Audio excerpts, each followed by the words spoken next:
네, 글로벌 증시에 영향을 미친 주요 이슈들 보도국의 이인철 기자와 함께 짚어보겠습니다.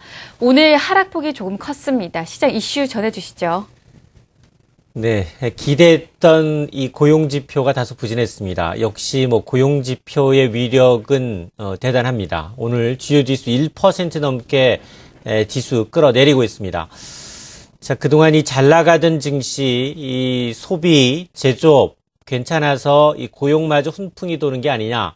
주간 실업급여 신청 건수가 40만 건 이상 웃돌면서 4년여 만에 최저치를 기록하니까 월간 고용지표 역시 개선되겠지라는 기대감이 컸습니다. 워낙 높았던 이 기대감을 짓누르듯 지난 주말에 발표된 이 부활절에 발표된 이 고용지표는 미국 증시 부활에는 실패하고 있습니다. 주요 지수가 1% 넘게 떨어져서 다우지수 간신히 이제 13,000선 지켰었는데 12,900선대로 떨어졌습니다.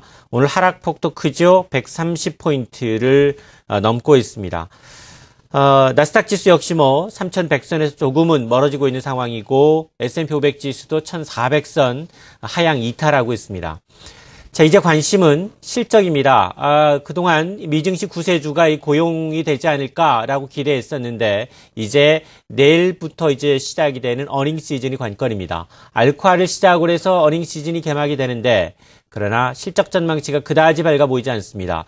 이 악재는 한꺼번에 온다고 이 그동안 미리 낮춰놨던 실적 전망치 더더욱 하향 조정을 하고 있습니다. 자, 이게 어떤 파고를 몰고 올지, 그리고 이 닥터둠으로 유명한 비관론자가 또 득세를 하고 있는데, 과연 이 비관론자들이 또 한번 이 뒤늦게 맞출지, 시장을 정확하게 예측할지 여부도 관심사입니다. 자, 오늘의 주요 이슈 점검해 보도록 하겠습니다. 미국 기업들의 1분기 이익이 증가하는 업종은 10개 가운데 3개 업종에 그칠 것으로 전망됩니다. 중국의 3월 소비자 물가 지수가 1년 전에 비해서 3.6% 오르는 데 그쳤습니다. 인민은행이 조만간 지급 준비율을 인하할 것이다라는 전망이 나오고 있습니다. 비관론자로 알려진 닥터둠, 이 마크 파버가 미증시가 약세장보다도 보다 심각한 조정에 진입했다고 경고했습니다.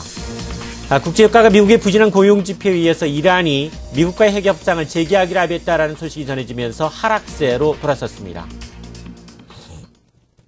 네, 고용지표는 부진했고 이제 실적입니다. 이번 주 10일 알코아를 시작으로 본격적인 어닝 시즌에 돌입하는데요. 그런데 이 실적도 이 기대치가 높지 않다고요. 이 든든한 이 탄환을 갖고 있는 기업들 계속해서 M&A 소식을 내놓고 있습니다.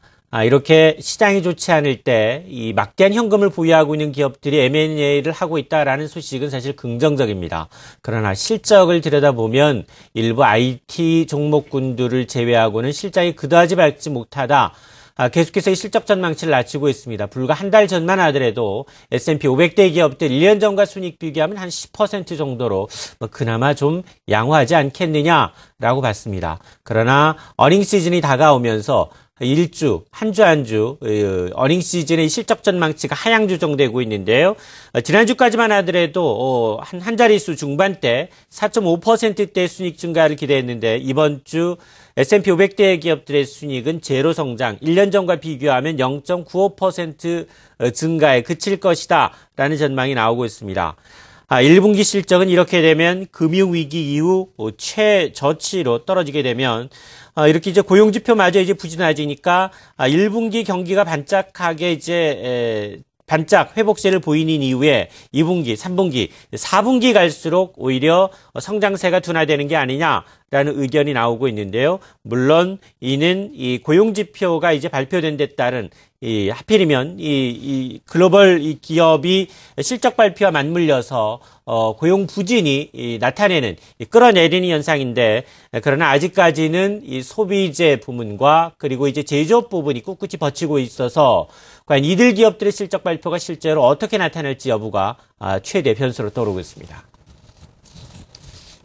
네, 중국에서는 이 물가가 정부의 목표 관리치 내에 들어오면서 이 지급 준비율이 다시 낮아질, 인하될 가능성도 다시 제기가 되고 있는데요. 자세한 내용 전해주시죠. 네, 글로벌 경제 가운데 전문가들이 예측이 가장 엇갈리는 부분이 바로 이 중국의 경기 전망입니다. 제조업 경기는 4개월 연속 확장 국면을 보여주고 있는데, 그러나 일부 수출과 내수는 급감하고 있고 부동산 시장도 좋지 않습니다. 여기에다 지난달 소비자 물가 지수는 이 물가 관리 목표치인 4% 이내로 떨어졌습니다. 3.6% 상승률에 그치고 있습니다.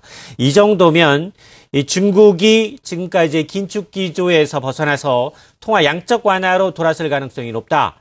물가 상승률이 통제 가능한 수준에 머무르니까 이달 이내 지급 준비를 인하할 것이다 라는 전망이 본물을 이루고 있습니다. 인하폭도 0.5에서 최대 1%포인트대로 낮아지지 않겠느냐라고 보고 있는데요. 현재 중국의 대형 은행들의 지급 준비율은 20.5%입니다. 이 지급 준비율이라는 건 인민은행이 은행권에 이제 예금을 담보로 해서 내줄 수 있는 여력을 이제 제한하는 것이기 때문에 지급 준비율이 낮아진다면 그만큼 대출 여력이 높아집니다. 중국 은행의 지급 준비율이 인민은행의 지급 준비율이 0.5% 인하됐다. 이럴 경우에 대출은 무려 4천억 위안 이상 늘어날 것으로 전망이 되고 있어서 그동안 이 부진했던 경제 지표로 과연 이 중국의 통화정책 당국이 과연 긴축에서 완화로 변경될지 여부도 초미의 관심사입니다. 지금까지 글로벌